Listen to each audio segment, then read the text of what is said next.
3 hours after the funeral, the attic still held the weight of all the things left unsaid. Matthew dragged a box from under the eaves, finding a dented biscuit tin among his mother's old sewing patterns. Inside, yellowed letters rested, his mother's careful handwriting spidering across the pages. He almost missed it, a sealed envelope, the paper stiff and brittle, half hidden beneath the stack. The envelope was addressed to Mrs. Janet Harwood, in his father's unmistakable hand, dated October 1987. October 1987. 5 years before he and Janet had even met. That's impossible. We didn't meet until the church weekend in May of '92. His hands, which had framed a dozen houses, began to shake as if the attic had turned cold. Open it and risk everything he thought he knew, or walk away. He slid his thumbnail beneath the flap. The old adhesive crackled like dry bones giving way.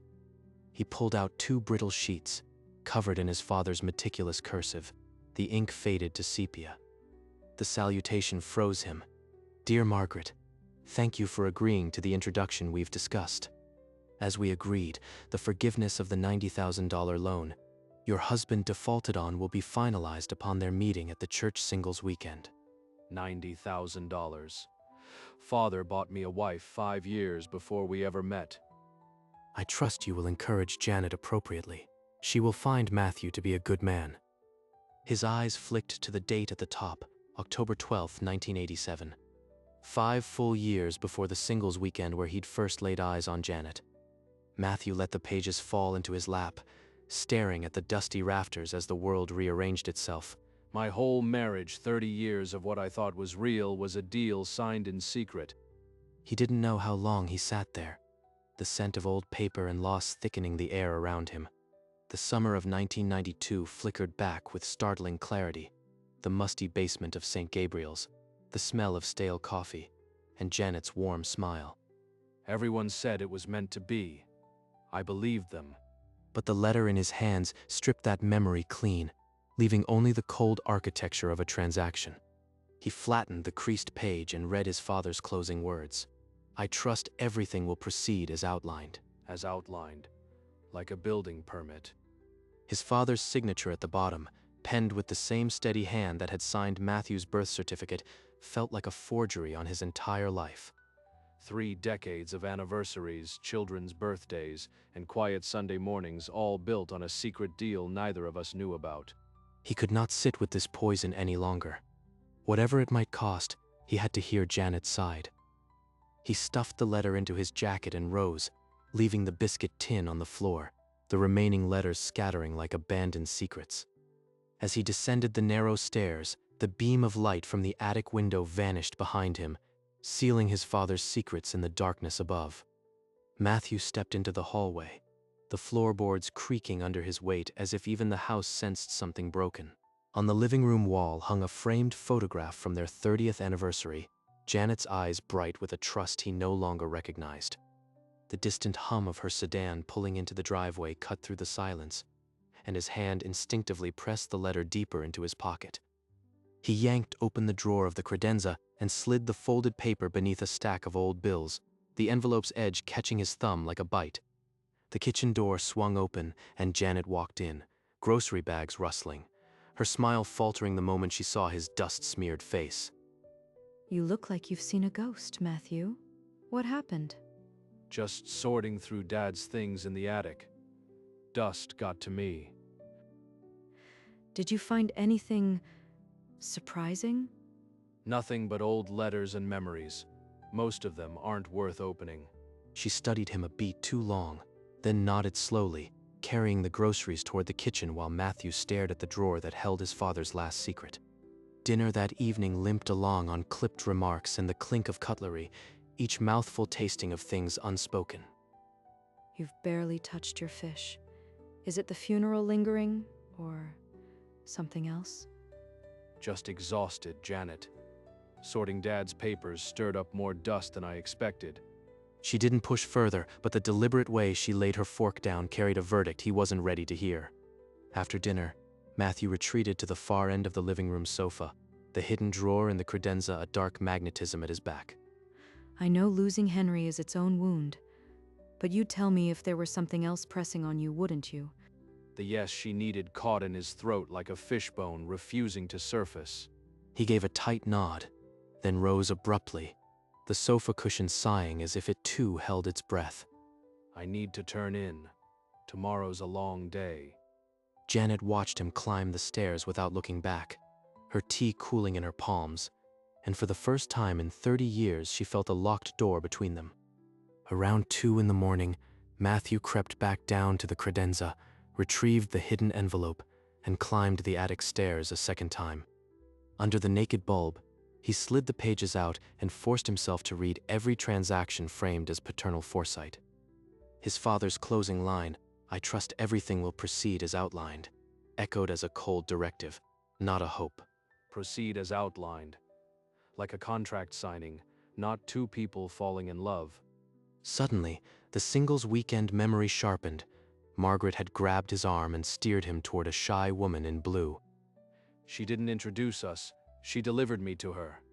All the casual chats Margaret had with Janet's father about business loans flickered back, now monstrously clear. Could Janet really have walked through that weekend blind, or had she played along? The questions calcified into a single certainty. He could not let another sunrise pass without forcing the truth into the open.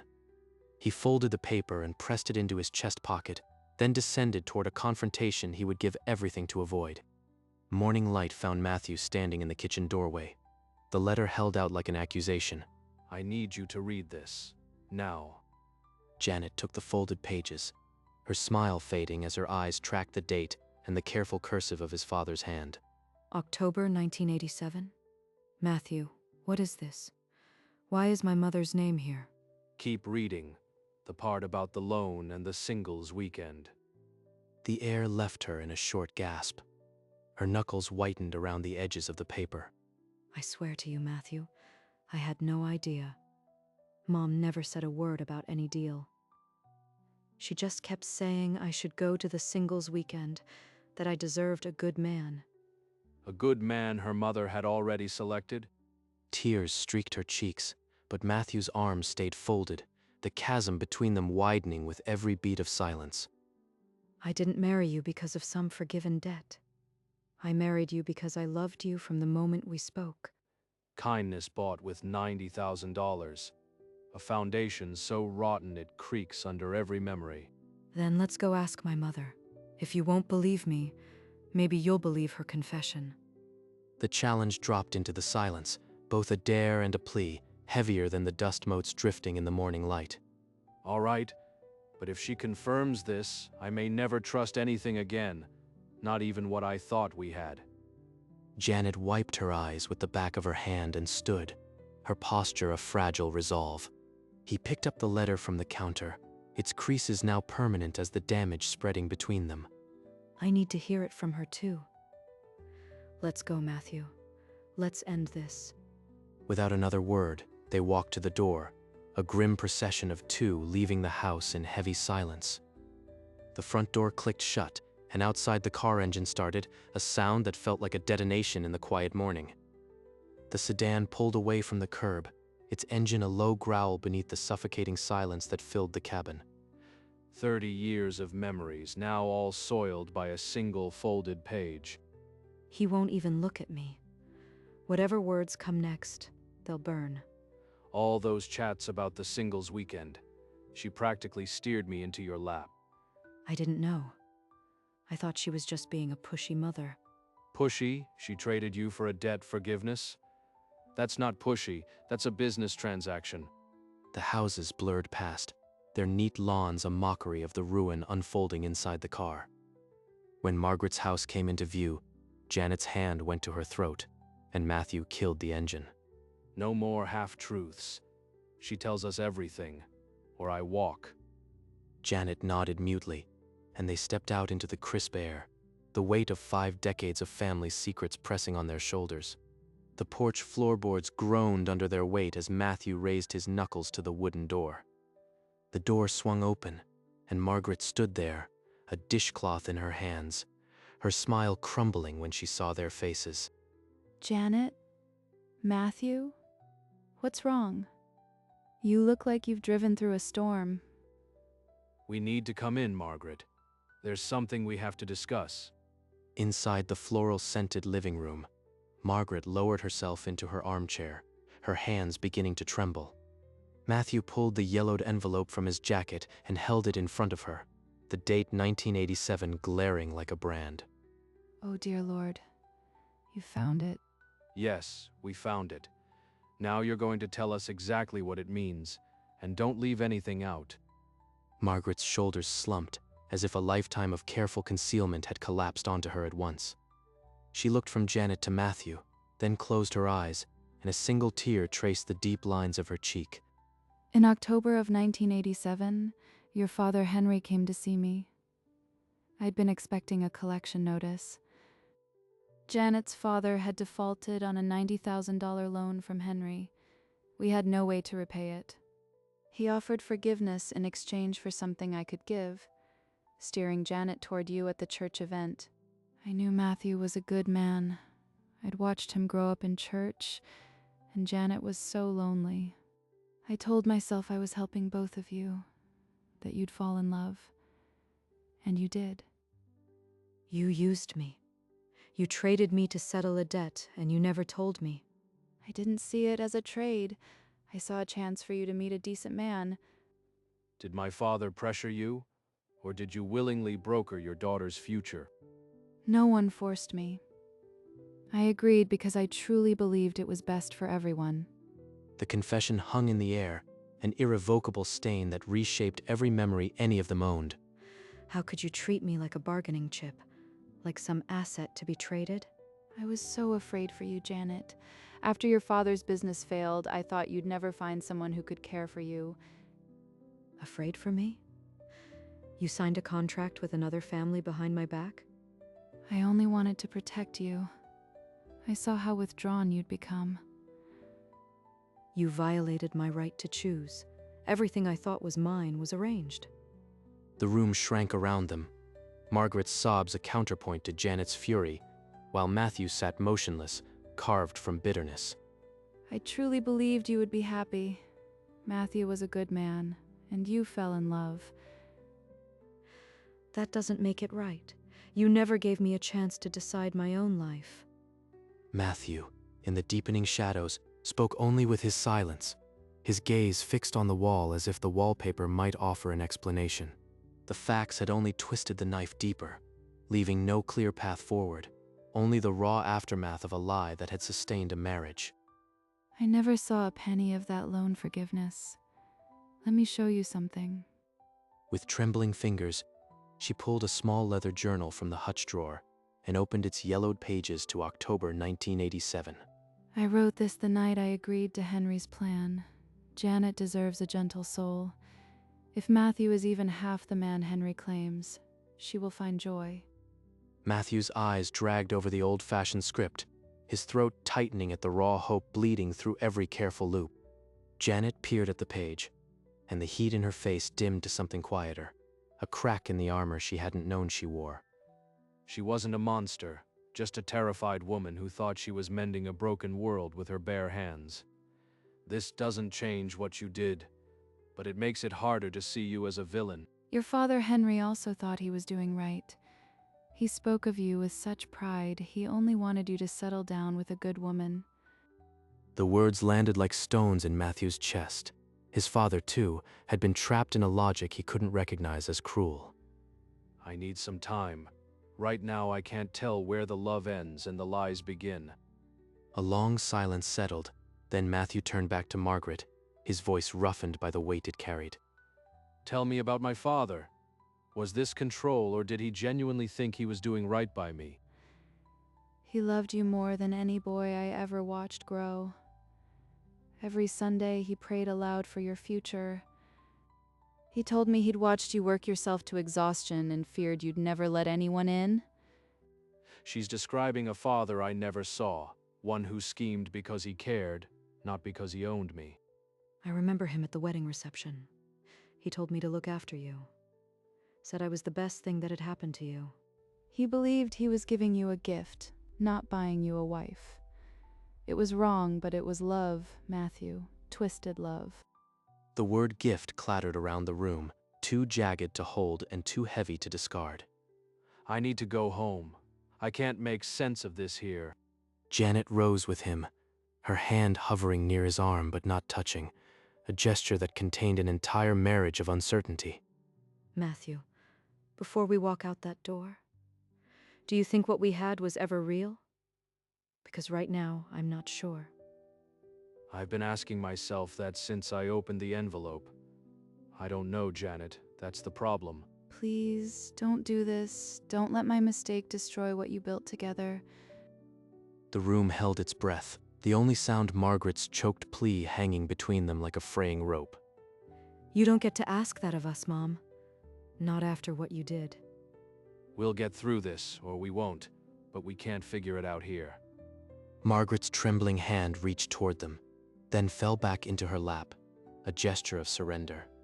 Janet searched Matthew's face for the man she married, finding only the stranger this attic had unmasked. Let's go home. We'll talk there. The door to Margaret's living room clicked shut, and the sound was a period at the end of a sentence no one knew how to finish. The drive home passed in a fog, and when Matthew unlocked the front door, the house felt colder than it had in decades. Without a word, he went to his study, and she to the kitchen, the silence more honest than any argument could have been. It was past midnight when the floorboards creaked, and Janet appeared in the living room doorway, her face raw from crying. I can't sleep. I keep seeing my mother's face and hearing my own voice accusing her. Matthew, on the far end of the sofa, lifted his head. He hadn't moved in hours. Do you still love me, Matthew?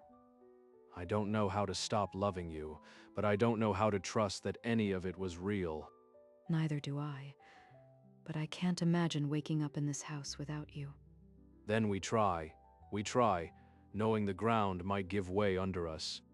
Neither reached for the other that night, but they stayed in the room, and that was a decision they had not been certain they would make. In the weeks after, they found a counselor, a patient woman who listened as they laid their marriage on the table, like a broken heirloom. Sometimes I'd watch Matthew's hands shake as he spoke about his father. I didn't know if we were healing or just learning to name the wound. The letter sat in the drawer like a corpse we were afraid would rise. Dr. Ruiz said we had to decide what it meant, not what it cost. One afternoon, after a hard session, Matthew found Janet with the photo album open to their wedding day. We look so innocent here. I hate that the happiness in this picture now feels borrowed. It wasn't borrowed. The beginning was tainted, but the rest we built ourselves, day by day. He walked to the credenza where the letter had lain since that morning, and opened the drawer. What if we frame it? Not as a trophy, but as proof that we survived something we didn't choose. Frame the thing that almost destroyed us? For the first time in weeks, Janet didn't look away. Her silence, once heavy with accusation, now held a fragile hope. The next Saturday, Matthew came home with a simple oak frame, the kind you'd use for a diploma, and laid it on the kitchen table. Janet watched as he placed the yellowed envelope inside, his fingers careful, as if handling something that could still shatter. I'm still not sure I'm ready to look at it every day. I don't think we'll ever be ready, but I'd rather have it where we can see it than hiding in a drawer. Then hang it in your study. I'll get used to it. He nodded once, picked up the frame, and walked to the study. She followed, keeping a few steps behind. On the wall opposite his desk, there was a bare nail left by the previous owner. He lifted the frame and settled it there. The envelope, sealed for 35 years, now hung open for anyone to see, except the words were theirs alone. It's a strange relic, a wound displayed like an artifact, but it's ours now. Neither spoke, but for the first time since the attic, the silence between them felt like something solid, not something breaking. 2 months after the funeral, they pulled up to Margaret's house in a silence that no longer bristled with accusation. Margaret opened the door, and the tension that once thickened the air was absent, replaced by a fragile hope. Inside, Janet placed a photograph on the coffee table, the framed letter hanging on their study wall. You? You kept it? I thought you'd burn it. We decided it was ours now. not something to be afraid of. Margaret wept openly, the tears of a woman who had long expected punishment and found grace instead. I forgive you, Mom. Not because it didn't hurt, but because I need to move forward with you. When Matthew extended his hand, Margaret took it in both of hers, and no words were needed to seal the quiet truce. They stayed until dusk purpled the windows, the three of them sipping tea as the past settled into a gentler shape. As they drove away, the silence in the car was not empty but full, a shared space they had reclaimed. Seasons turned. Matthew, on a slow Saturday, climbed to the attic and crouched beside the old tin, its contents no longer a threat but a relic. This is where the lie was born, but also where we learned to tell a truer story. Below, Janet tended her garden, her hands deep in the soil, a quiet smile on her face as she pruned the roses. The letter is just an object now. The life we built around it is what holds the walls up. Evenings found them at the dinner table, the conversation unforced, the clatter of dishes the only echo of the comfortable silence they had won back. At their final counseling session, Dr. Ruiz noted the way they looked at each other, no longer recovering, but restored. Thank you. We're not what we were, but maybe we're better.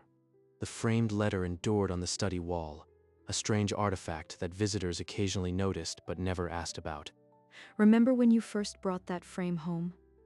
I wasn't sure I could look at it. Now I hardly see it. She was right. The letter had become their wallpaper, a buried root that no longer tripped them, but held the soil together. One autumn afternoon, their grown son pointed toward the study and asked, "Dad, what's that old letter doing in a frame?" Matthew followed the gesture and paused.